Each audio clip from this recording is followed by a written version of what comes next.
他提出一个观点，你看，学前儿童的词汇数不断增加，词汇的内容不断丰富，词类的范围不断扩大，从言语实践中逐步掌握语法结构，言语表达能力有了进一步发展。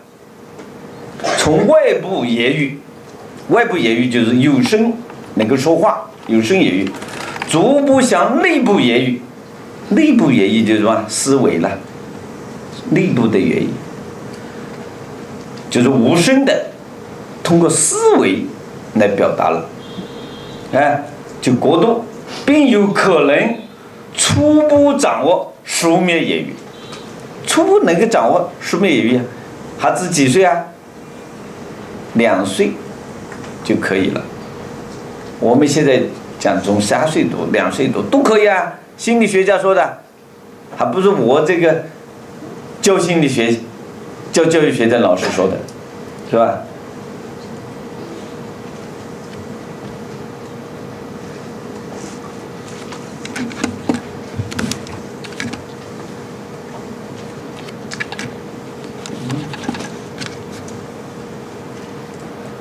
电脑早上可能没吃饭啊。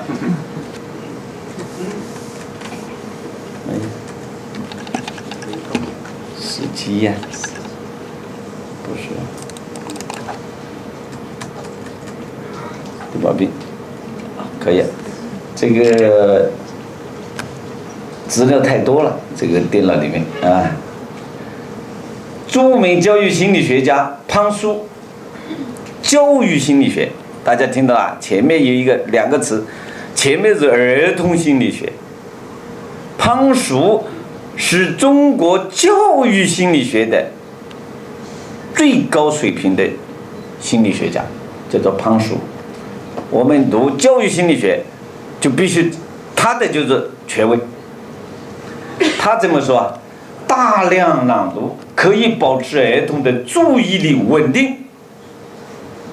大量的朗读经典可以保持儿童注意力稳定。你看我们读经典最大的好处在这里，那些跳笔的学生啊，只要读了1-2个月经典，他慢慢就坐下来了，是吧？我们在座的这么多台湾、香港啊，我们整个大陆的搞经典心理学的，你看都有这个道理。过去我们都是在盲目，人家讲我们经典不好，我们没有话说，说不出，不能说服人家，是吧？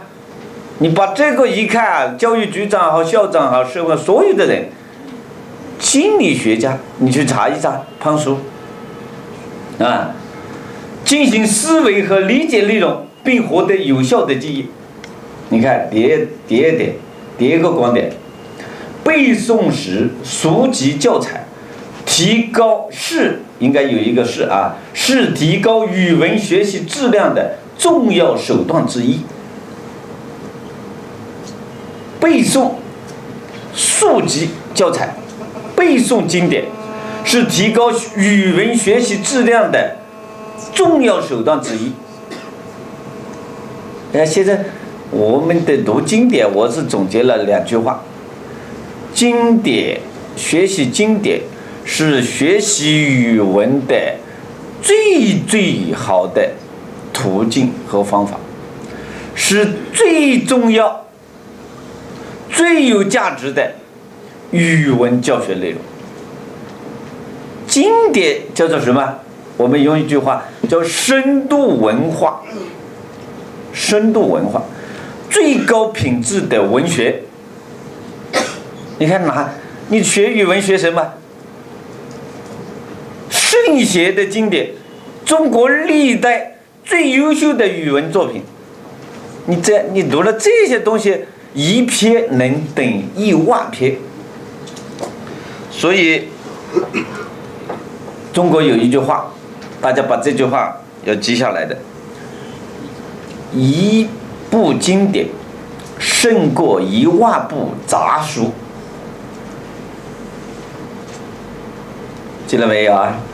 一部经典能胜过10000部杂书。10000部杂书，你看现在我们很多人读了好多书，当不得一部经典，是吧？所以花那么多时间精力，读了没用，当不得我们读一部。我就讲，只要我们中国人啊，每一个中国人读好5部经典，学问就不得了了。还不要讲读50部、500部，南老师讲要5000部，是吧？那个水平就太高了，是吧？5部就不得了了。我最后要给大家讲，最好要读好5部经典。好，你看他讲了，在语文教学中，背诵对于巩固字词、加深理解课文、提高读写能力、促进记忆力的发展，均有积极的、独特的作用。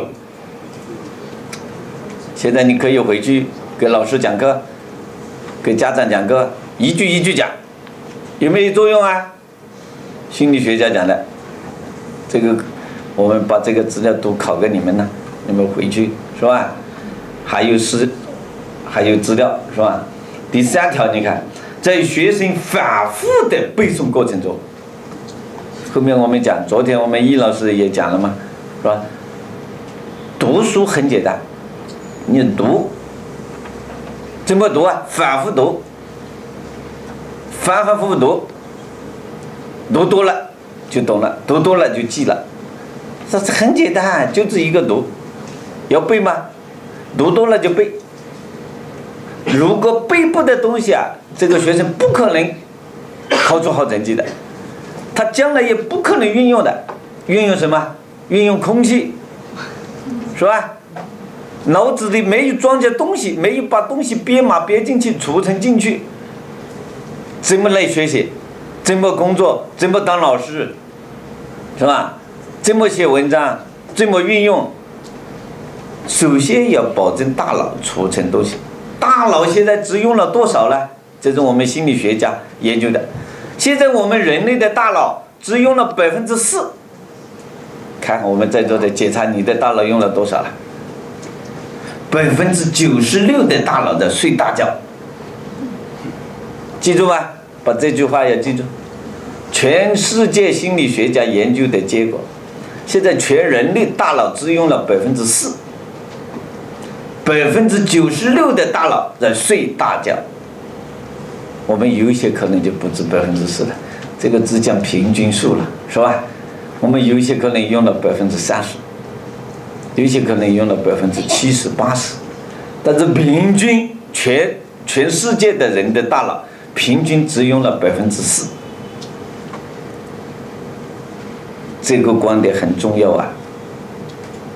说人的大脑潜能巨大的，因为我是研究心理学的，专门学心理学。